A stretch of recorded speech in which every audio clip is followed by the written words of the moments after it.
తెలంగాణ భవన్లో బీఆర్ఎస్ నేతలు మాట్లాడుతున్నారు. లైవ్లో చూద్దాం. నేను ఎమ్మెల్యేగా ఉన్నప్పుడు కానీ ఎంపీగా ఉన్నప్పుడు కానీ వారిని కలిసే అవకాశం వచ్చింది. ఈ మధ్య కరోనా సమయంలో కూడా వారిని కలుసుకునే అవకాశం నాకు వచ్చింది. చాలా అఫెక్షనేట్గా మాట్లాడేవారు ఆయన. ఎప్పుడు మాట్లాడినా ఆయన నుంచి నేర్చుకోవాల్సింది ఎంతో ఉంది. మార్గనిర్దేశం చేసిన సందర్భాలు ఉన్నాయి. ఆయన ఒక మాట చెప్పింది నేను ఎప్పటికీ మర్చిపోను. రాజకీయాల్లో ఉండేవాళ్ళు పీపుల్ సెంట్రిక్గా పనిచేయాలి, జనం సెంట్రిక్గా పనిచేయాలి.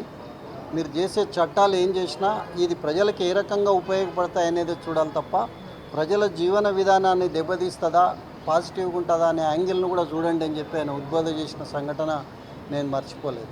అదేవిధంగా పార్లమెంట్ సభ్యునిగా ఉన్నప్పుడు నేను ఎర్రంనాయుడు గారు ఒకానొక సందర్భంలో రామోజీరావు గారి సంస్థల మీద కొందరు దుష్ప్రచారం చేసే ప్రయత్నం చేసినప్పుడు మేము పార్లమెంట్లో వారి పక్షాన మాట్లాడడం, న్యాయం ఇది అని చెప్పి మేము వివరించి చెప్పడం.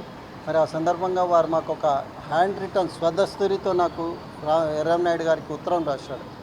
మర్చిపోలేని సంఘటన అది. మమ్మల్ని అభినందిస్తూ ఆశీర్వదిస్తూ రాసిన ఉత్తరం చిరస్మరణీయంగా గుర్తుపెట్టుకునే అంశంగా నా లైఫ్లో ఉంటుంది. ఆయనతో ఎప్పుడు మాట్లాడినా కూడా చాలా నేర్చుకోవాల్సిన అంశాలు. నేను ఎల్రమణ గారు ఒకసారి స్టూడియోకి వెళ్ళినప్పుడు రామోజీ ఫిలిం సిటీకి 5 నిమిషాల కోసం మాకు ఇంటర్వ్యూ పెట్టినారు. అప్పుడు 1 అవర్ మాట్లాడాడు. చాలా గొప్పగా అనిపించింది మాకు. ఎక్కడ కనిపించినా ఫంక్షన్స్లో ఉన్నా దూరంగా ఉన్న దగ్గరికి పిలిచి ప్యాట్ చేసే గొప్ప మనసు అయినది. రామోజీరావు గారు లేని లోటు ఎవరు తీర్చలేరు. లెజెండ్ ఆయన. అరుదుగా వస్తారు అట్లాంటి వ్యక్తులు సమాజంలో, భూమి మీదకి అరుదుగా వస్తారు. అందులో ఆయన ఒకరని చెప్పి ఆయన ఆత్మకు శాంతి చేకూరాలని వారి కుటుంబ సభ్యులకు నా ప్రగాఢ సానుభూతిని తెలియజేస్తాను.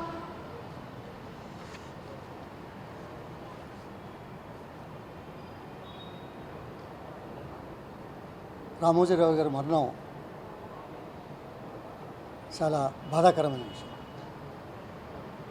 ఇది ఒక తెలుగు వ్యక్తిగానే కాకుండా తెలుగు జాతికి అంతటికి కూడా ఒక విషాద సమయంగా భావిస్తున్నాం.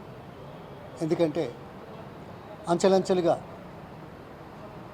ఎదిగి తెలుగు భాషకు, తెలుగు సంస్కృతి సాంప్రదాయాలకు, తెలుగు చరిత్రను శాశ్వతంగా ప్రపంచ చరిత్రలో ఉండే విధంగా సామాజిక మాధ్యమాల ద్వారా తాను ఏర్పాటు చేసుకున్న ఈనాడు సంస్థ కానీ, మిగతా రామోజీ ఫిల్మ్ సిటీ యొక్క ఏర్పాటు కానీ, దీని ద్వారా ప్రపంచవ్యాప్తంగా ప్రచారం చేసిన వ్యక్తి రామోజీరావు గారు.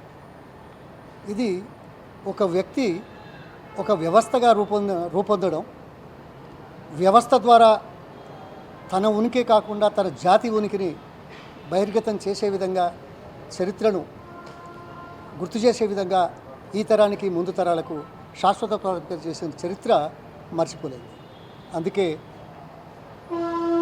అక్షరయోధుడికి తెలుగు జాతి అక్షర నివాళులు అర్పించే రోజు ఇది. అదే కాకుండా వారి ఆత్మకు శాంతి కలగాలని కుటుంబ సభ్యులు మాకు చాలా పరిచయం.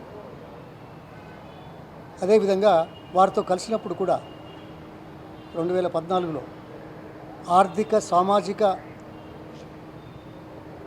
రాజకీయ విషయాలు క్షుణ్ణంగా సుమారు 1.5 గంటల సేపు మాట్లాడే అవకాశం నాకు దక్కిన నేపథ్యాన్ని నా జీవితంలో మర్చిపోలేనిది. అది ఈరోజు స్మరించుకుంటూ వారికి ఆత్మకు భగవంతుడు శాంతి కలిగించాలని కుటుంబ సభ్యులకు నా ప్రగాఢ సానుభూతిని, సంతాపాన్ని తెలియజేస్తాను.